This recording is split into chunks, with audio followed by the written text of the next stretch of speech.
The day my sister stole my fiancé. She smiled while I cried. Her name was Jessica, my younger sister. For 26 years, I believed she was the person who would always protect me. I was wrong.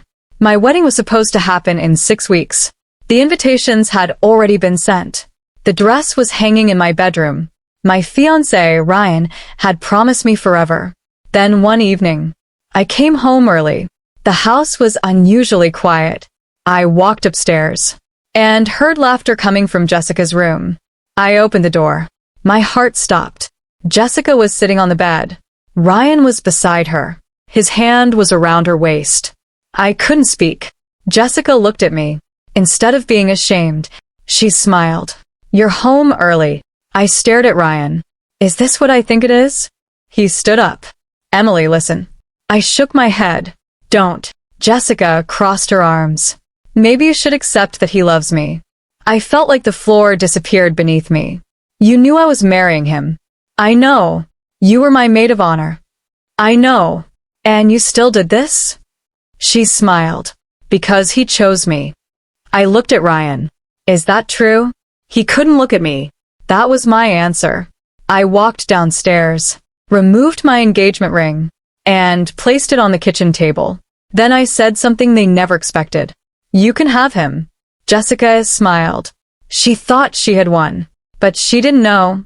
I had just discovered another betrayal. A few days later, my father called me into his office. He looked serious. "Emily, there's something you need to know about Grandma's inheritance." I frowned. "What inheritance?" He opened a file. Inside was Grandma's original estate document. My name was written on it. I stared at the page. The family mansion, the investment accounts, and a controlling share in the family business were supposed to come to me. Then Dad whispered, "Your sister knows." My heart sank. "How?" "Because she stole the original documents." I looked at him. "Why?" He didn't answer. Instead, he handed me a second envelope. Inside was a bank statement. Jessica had been secretly transferring money from the family business for almost 3 years. Millions of dollars. And there was one name appearing repeatedly beside the transfers. Ryan, my ex-fiancé. I stared at the numbers. Suddenly, their affair made sense. It wasn't love. They had been working together. They didn't want my fiancé. They wanted my inheritance. And they thought I was too heartbroken to notice. I closed the file, then smiled, because they had made one huge mistake. They had underestimated the woman they were trying to destroy. And I decided I wouldn't fight them emotionally. I would fight them with proof. I spent that entire night staring at the bank statements. I wasn't crying anymore. I wasn't angry anymore. I was thinking. For 3 years, Jessica and Ryan had been moving money out of my family's company, and the amounts were enormous. $40,000, $75,000, $120,000, sometimes several transfers in the same week. But there was something even more disturbing. Every transfer had been approved using my father's digital signature. I immediately called him. "Dad, did you authorize these payments?"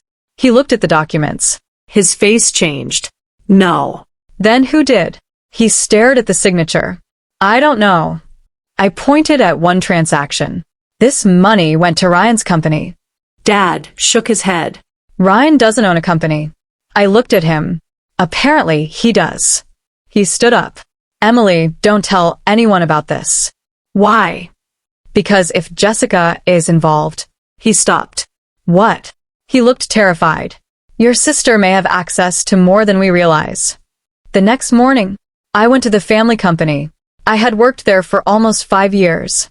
But that day, everyone looked at me differently. Whispers followed me through the hallway. I heard someone say, "Isn't that the woman whose fiancé left her?" Another person whispered, "Her sister is marrying him now." I kept walking. I entered the accounting department. My father's longtime accountant, Mr. Wilson, looked at me. "Emily, do you know about the transfers?" His expression changed. "Who told you?" I found the statements. He closed the office door. "Your sister has been asking questions about the inheritance." "What kind of questions?"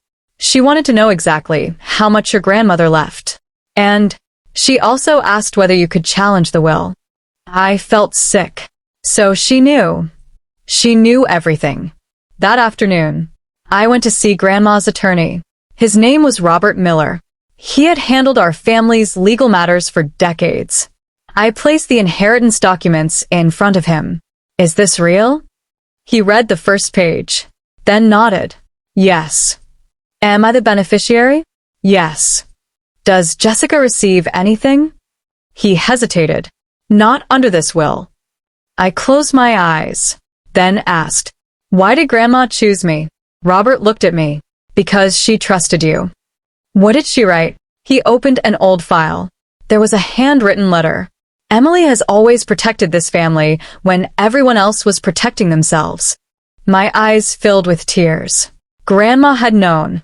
She had seen something in me that I hadn't seen in myself. Then Robert said, there's another condition. I looked up. What? The inheritance doesn't transfer until you turn 30. I froze. I'm 29. Exactly. How long? 8 months. I understood. Jessica had 8 months to take control, and she had already started. That evening, I received a text from Ryan. We need to talk. I didn't answer. Another message arrived. Jessica is pregnant. I stared at the screen, then at another. She's going to be your sister-in-law soon. I smiled bitterly. He wanted me to react. I didn't. Instead, I replied, congratulations. He immediately called. I ignored it. Then Jessica called. I answered. Her voice sounded sweet. Emily. What? I know you're hurt. No, you're not. Ryan and I didn't plan for this. I laughed. You didn't plan to steal my fiancé. Silence. Then she said, I love him. Good. Are you angry? No. Really? I looked at the bank statements on my desk. No. Then why do I feel like you're planning something? I smiled. Because you're finally getting to know me. I hung up. That night, I began building my case. I hired a forensic accountant. I gave him every bank statement, every transaction, every email, every message. Within 2 weeks, he found something shocking. The stolen money wasn't simply going to Ryan. It was being transferred through 6 different companies. All of them were connected to Jessica. But the final destination was an offshore account. And the person who controlled that account wasn't Jessica. It was someone else. I stared at the report. Who is this? The accountant answered. Your uncle, Daniel. My stomach dropped. Uncle Daniel was my father's younger brother. The man who had always told me families should stay together. He had been stealing from us too. And suddenly, the betrayal became much bigger. Jessica and Ryan weren't acting alone. They were part of a family scheme. I decided not to confront anyone. Not yet. Instead, I started recording everything. Every meeting. Every suspicious transaction. Every conversation. Then I discovered something that changed my entire plan. Jessica had arranged a meeting with Grandma's attorney. She wanted the inheritance documents changed, but Robert refused. So she threatened him. She told him, if Emily inherits that company, we'll make sure she never gets to run it. Robert secretly recorded the conversation and gave me the recording. I listened to Jessica's voice, then heard her say, Emily won't know what's coming. I paused the recording, then smiled, because she was right. I didn't know what was coming, but now, neither did she. 8 months passed. My 30th birthday arrived. The family gathered at Grandma's old estate. Jessica arrived wearing an expensive white dress. Ryan stood beside her. They thought the celebration was for my birthday. It wasn't. The attorney stood up. Everyone became silent. Robert opened the inheritance file. He looked at me. Emily, your grandmother's final wishes are ready to be executed. Jessica smiled. Then suddenly, the mansion doors opened. 2 investigators walked inside. Behind them, a financial crimes officer. Jessica's smile disappeared. I stood up. What is this? The officer looked directly at my sister. Jessica Carter? She froze. Yes. You're under investigation for financial fraud and embezzlement. Ryan stepped backward. Then the officer said, "And Mr. Ryan Brooks, you're being investigated for conspiracy and fraudulent transfers." Jessica looked at me. Her face was filled with disbelief. "You did this?" I calmly answered, "No." "You did." Then Robert placed the final document on the table, my grandmother's original will, and beside it, a handwritten note. "Never trust the person who smiles while taking from you." Jessica began crying, but I wasn't celebrating, because I had just discovered one more name in the investigation files, a name that made my blood run cold. My father. The moment I saw my father's name in the investigation file, everything inside me went cold. Michael Carter, my father, the man who had raised me to believe that honesty mattered, the man who had taught me family comes before money. Now his name was appearing beside the same financial transfers that had nearly destroyed my life. I looked at the investigator. "Why is my father involved?" He didn't answer immediately. Instead, he handed me another folder. "Your father isn't being accused of stealing the money." I exhaled. "Then why is his name here?" "Because someone used his identity." I stared at him. "Who?" He looked toward Jessica. "That's what we're trying to determine." Jessica suddenly stood up. "That's ridiculous." The investigator turned toward her. "Please sit down." She sat. But she wouldn't look at me. I turned to my father. "Dad." He looked at me. His face was pale. "Tell me you had nothing to do with this." He didn't answer. My heart sank. "Dad." Finally, he whispered, "I knew about the money." The room went silent. I felt like I'd been betrayed all over again. "You knew?" "Yes." "When?" "About a year ago." "And you didn't tell me?" "I was trying to protect you." I laughed bitterly. Everyone keeps saying they're protecting me. Meanwhile, everyone is lying to me. Dad lowered his head. "I made a terrible mistake." I looked at him. "What mistake?" He finally told me the truth. A year earlier, Dad had discovered that Jessica was taking money from the company. He confronted her. She begged him not to tell anyone. She claimed she needed the money to pay off Ryan's business debts. Dad believed her. He gave her a chance to return it, but she didn't. Instead, she stole more. When Dad confronted her again, Jessica threatened to expose something from his past, something that could destroy him. Dad wouldn't tell me what it was, but the investigators already knew. My father had once hidden a major financial mistake from the company board. It wasn't theft, but it was serious enough that he could have lost control of the business. Jessica had discovered the old documents, and she used them to control him. "So you let her steal?" I asked. Dad's eyes filled with tears. "I thought I could fix it before anyone found out." "You should have told me." "I know." "You should have protected the company." "I know." "You should have protected Grandma's wishes." He nodded. I failed. I walked outside. I needed air. My entire life felt like a lie. My sister had betrayed me. My fiancé had betrayed me. My uncle had betrayed the family. And now, my father had hidden the truth. I sat on the front steps. Then I heard footsteps. It was Jessica. She sat beside me. For several seconds, neither of us spoke. Then she whispered, "I'm sorry." I looked at her. "No, you're not." "I am." "You stole from our family." I was desperate. "You stole my fiancé." She looked down. "I loved him." "You knew I loved him." "I know. You knew Grandma left me the inheritance." "Yes." "And you still tried to take it." She began crying. "I thought you always got everything." I stared at her. "What?" "You were Grandma's favorite. You were Dad's favorite. Everyone trusted you. So you decided to destroy me?" She shook her head. "I wanted what you had." I whispered. "You didn't want my life. You wanted my reward." She couldn't answer. Then Jessica said something I didn't expect. "Ryan never loved me." I looked at her. "What?" "He wanted the money." She wiped her tears. "He told me if I could get access to the inheritance, we'd disappear." I stared at her. "So he used you too?" She nodded.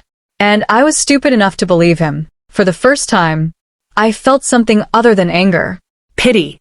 But I didn't forgive her. Not yet. That evening, the investigators called me into a private room. They showed me the offshore account records. There's something strange here. What? Most of the stolen money eventually moved into another account. Whose? They turned the laptop toward me. I saw the name. My heart stopped. Emily Carter. My own name. I stared at the screen. What? Someone created an account using your identity. That's impossible. Someone has been moving money through it. How much? The investigator answered. $2.80 million. I couldn't breathe. Someone had created a financial trail designed to make it look like I had stolen the money myself. And suddenly, I understood the real plan. Jessica wasn't trying to inherit my money. She was trying to make me look like a criminal, so she could take everything after I was arrested. I asked. Who opened the account?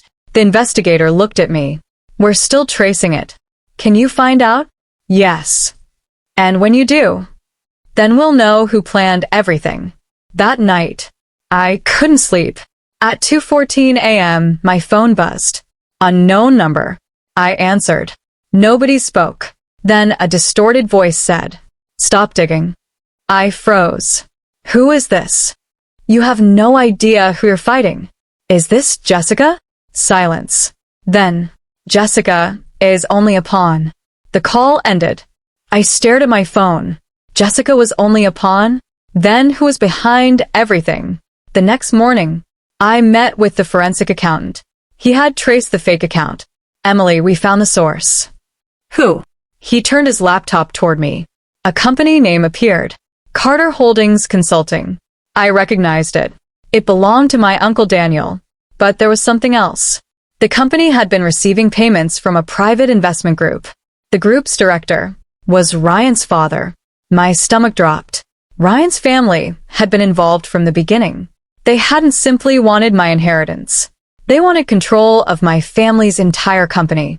Jessica was the inside connection. Ryan was the relationship connection.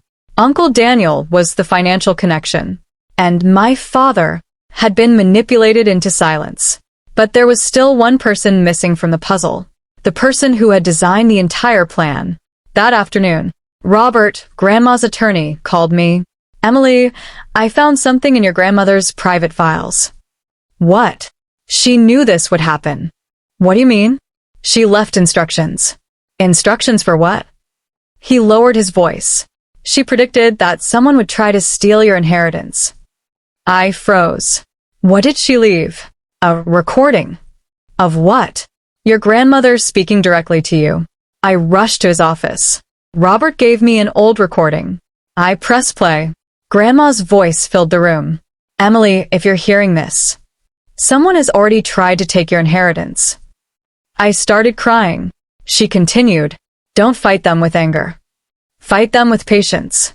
Then she said, the person behind it will eventually betray everyone else. I listened carefully. Then Grandma whispered, and when they do, you'll finally know who started this. The recording ended.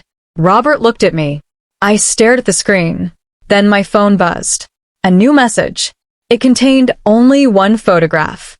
Jessica and Ryan, standing beside someone. I zoomed in. My blood went cold. The person standing behind them was someone I had trusted more than anyone. My father. But this photograph was different.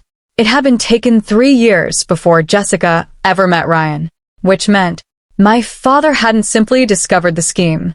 He may have been part of it from the beginning. I stared at the photograph. My father, Jessica, Ryan, and Uncle Daniel, standing together 3 years before Jessica had supposedly met Ryan. The date was clearly visible. March 14th, 2023. My sister had told me she met Ryan at a charity event in 2025. She had lied. But why? I immediately called my father. He answered after several rings. Emily, where were you on March 14th, 2023? Silence. My heart sank. Dad. Finally, he said, who showed you that photograph? Answer me. Another pause. Then, I was at a business meeting. With Jessica? He stopped breathing. I knew. You were there. Emily, please listen. Why? I can explain. Then explain. He sighed. I met Ryan's father that day. I froze. Why? Because he wanted to buy shares in our company. And Jessica was there? Yes. Why? I brought her. Why? My father didn't answer. I felt anger rising again. Because you were planning something? No. Then what? He finally whispered. I wanted to make a deal. I drove to his house. When I arrived, he was sitting alone in his study. I placed the photograph on his desk. Tell me everything. He looked exhausted. 3 years ago, the company was struggling. How badly? Badly enough that we could have lost everything. I stared at him. How much debt? Almost $9 million. I couldn't believe it. Why didn't you tell me? Because I thought I could fix it. And Ryan's father offered money? Yes. In exchange for what? My father looked away. Control. I understood. They wanted our company. Yes. And you agreed? Almost. What stopped you? My father looked at me. Your grandmother. Grandma had discovered the deal. She immediately rejected it. She told my father, if you sell this company, you aren't saving the family. You're selling its future. My father backed out, but Ryan's father didn't forgive him. Instead, he created another plan, a plan to take control without buying the company. My father told me he had no idea what the plan was, but I didn't believe him. Then why was Jessica involved? He looked down. Because they approached her. What did they offer? Money. How much? $500,000. My stomach turned. She accepted? Yes. And you knew. I found out later. I stared at him. So, you knew my sister was planning to betray me. I knew she was being manipulated. You still said nothing. I was trying to stop it. No. I shook my head. You were trying to protect the family name. He had no answer. Then my father gave me another folder. I kept this hidden. Inside were emails. Hundreds of them. The earliest email was from Ryan's father. The subject line read, Project Emily. I opened it. The first message said, Emily is the key to the inheritance. The second, her sister can be controlled. The third, her fiancé will be useful. My hands started shaking. This wasn't an affair. This wasn't jealousy. It had been planned. My entire relationship with Ryan had been part of a business strategy. Then I found an email that made my blood run cold. It was sent 6 months before my engagement. Once Emily marries Ryan, we can challenge the inheritance. Another email. If the marriage fails, Jessica will become the emotional replacement. I stared at the screen. They had planned for Jessica to take my fiancé. They had planned for me to be emotionally destroyed. And they had planned to use that chaos to steal my inheritance. I closed the laptop. My father looked at me. I'm sorry, I whispered. You should have told me. I know. You let me walk into a trap. I know. Why? He looked at me with tears in his eyes. Because I was afraid of losing everything. I answered. You already lost me. I left his house. But I wasn't going to cry. Not anymore. I called Robert. Do you still have Grandma's recording? Yes. I need everything. Everything. Every document she left. He understood. I'll bring them. That night, Robert arrived with 3 boxes. We spent hours going through them. Then we found something unexpected. A sealed envelope. It had never been opened. The label read, For the day Emily discovers Project Emily. My hands trembled. I opened it. Inside was a letter. Grandma wrote, Emily, if they have created a plan around you, don't destroy the plan. Let them believe it is working. I stopped. Then continued. Give them exactly what they expect. I looked at Robert. He smiled. Your grandmother was clever. I nodded. The letter continued. They will eventually gather all the evidence against themselves. Then one final sentence. The person you trust least may become your strongest witness. I didn't understand. Not yet. The next morning, Jessica came to my house. She looked completely different. No expensive clothes. No makeup. No arrogance. Just tears. Emily, what do you want? I need your help. I almost laughed. After everything you did? She nodded. I know. Why should I help you? Because Ryan is trying to kill me. I froze. What? She started crying. He knows I have the documents. What documents? Proof that Ryan and his father planned everything. Where are they? I hid them. Where? She looked toward me. Inside Grandma's house. My heart raced. What part? Jessica whispered. The old fireplace. I stared at her. She continued. Ryan doesn't know I found them. Then why tell me? Because he's coming tonight. I stood up. What does he want? She wiped her tears. He wants to finish the plan. That evening, Jessica and I returned to Grandma's house. We searched the old fireplace. Behind a loose stone, we found a small metal container. Inside were Ryan's private emails, bank transfer records, audio recordings, contracts, photos, and one document signed by Ryan's father. The title was Final Acquisition Plan. I read the first paragraph. My heart stopped. It said, after Emily's reputation is destroyed, the family company will be transferred through the inheritance dispute. Then I saw the final signature. Ryan Brooks. Jessica began crying. I told you. I looked at her. You knew about this? Not everything. How much? Enough to know I was being used. I stared at her. For the first time, my sister wasn't my enemy. She was another victim of the same people. But I still couldn't forgive her. Not yet. Suddenly, headlights appeared outside. Jessica looked through the window. Her face turned white. He's here. I grabbed the documents. Who? She whispered. Ryan. The front door handle began moving. Someone was trying to open it. Then a man's voice came from outside. Jessica, I know you're in there. I looked at my sister. Then at the documents. We had the proof. But Ryan didn't know that. And neither did the people behind him. I whispered, let him come in. Jessica stared at me. Why? I smiled. Because tonight, we stop running. The door slowly opened. And Ryan stepped inside. But he wasn't alone. Behind him was my Uncle Daniel. And the man I least expected to see. My father. The door opened completely. Ryan stepped inside. Behind him stood Uncle Daniel. And then, my father. I stared at the three men. For a moment, nobody spoke. Jessica stood beside me, trembling. Ryan looked at the documents in my hand. His expression changed. You found them. I smiled. Yes. He looked at Jessica. You betrayed me. She shook her head. No. You were supposed to destroy those. I was supposed to marry you. And you failed. I stepped forward. You didn't love my sister. Ryan looked at me. You were never supposed to be part of the plan. I laughed. That's funny. You spent months pretending to love me. Because I needed access to your family. And now. He smiled coldly. Now I don't need you. My father stepped forward. Ryan, enough. Ryan turned toward him. You don't get to give orders anymore. My father's face went pale. Daniel laughed. Michael, you should have stayed out of this. I looked at my father. Is this why you came? He couldn't look at me. I felt my heart breaking again. Tell me the truth. He finally raised his eyes.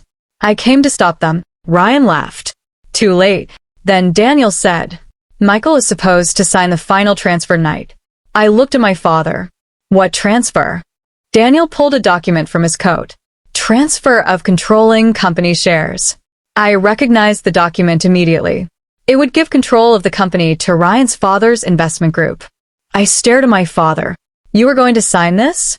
He shook his head. No. Daniel interrupted. He already agreed. My father looked at me. I never signed it. Daniel's smile disappeared. I understood. They had forged his signature again. I quietly placed my phone on the table. Ryan noticed. What are you doing? Nothing. He walked toward me. I stepped backward. Don't. He stopped. Then Jessica suddenly spoke. Ryan. He turned. She held up her phone. I recorded everything. His face changed. What? Everything you just said. Daniel looked at me. Then at Jessica. You stupid girl. She began crying. I've been stupid long enough. Ryan lunged toward her, but my father stepped between them. Don't touch her. For the first time, my father was protecting someone. I saw the fear in his eyes, but I also saw something else. Regret. I took out the documents. You want these? Ryan stared at them. Give them to me. No. Emily, you spent years trying to destroy me. He stepped closer. You have no idea what you're dealing with. I smiled. Actually, I do. I pressed a button on my phone. The room filled with audio. Ryan's voice. Daniel's voice. Jessica's voice. My father's voice. Every conversation. Every threat. Every plan. Everything had been recorded. Ryan's face went white.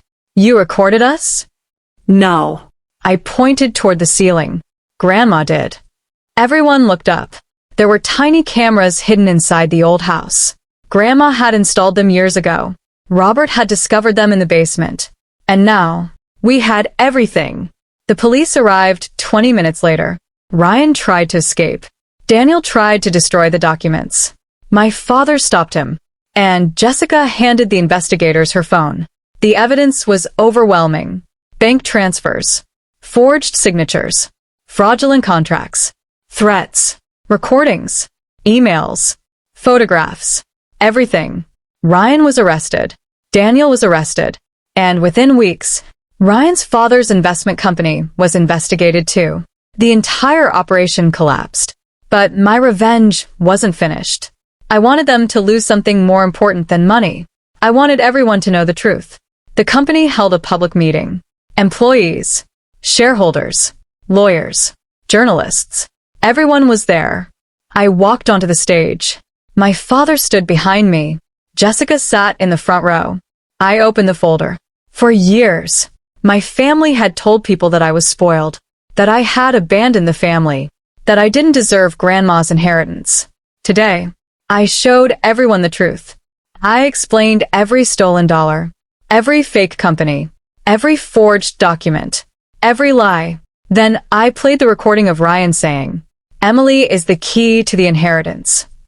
The room became completely silent. Then I played another recording. Daniel saying, once she's gone, the company is ours.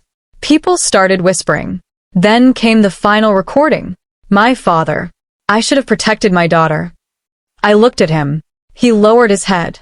After the meeting, my father came to me. I'm sorry. I didn't answer. I should have told you everything. I looked at him. You were afraid. Yes. But you finally told the truth. He nodded. I don't expect forgiveness. I thought about Grandma's letter. Real revenge is building a life they can never control. I finally understood. My revenge wasn't destroying my family. It was taking back control of my own life. Jessica approached me. She looked broken. I'm sorry. I looked at her. I know. I don't expect you to forgive me. Good. She nodded. But, I continued, you can start earning forgiveness. She looked surprised. How? Tell the truth. She nodded. I will. 1 year later, the family company was stronger than ever. I became its CEO. Not because I wanted power, because I wanted to protect what Grandma and Dad had built. Jessica worked with the investigators and returned everything she could. Ryan was convicted. Daniel lost almost everything. My mother eventually admitted what she knew. And my father, he stepped away from a company. He told me, it's your turn to lead. On my 31st birthday, I returned to Grandma's house. I sat on the porch, the same porch where Grandma had once told me, people can take almost anything from you, but they can't take the truth. I smiled. She had been right. They took my fiancé. They tried to take my inheritance. They stole millions. They betrayed my trust. They tried to make me look like a criminal. But in the end, their own lies destroyed them. I didn't have to become cruel. I didn't have to become like them. I simply let the truth speak. I looked at the old house, then whispered, "Grandma, I finally understand." The wind moved through the trees. For the first time, I felt completely at peace. And as I closed the front door behind me, I realized something. They thought they were stealing my future. They were actually building the evidence that would give it back to me.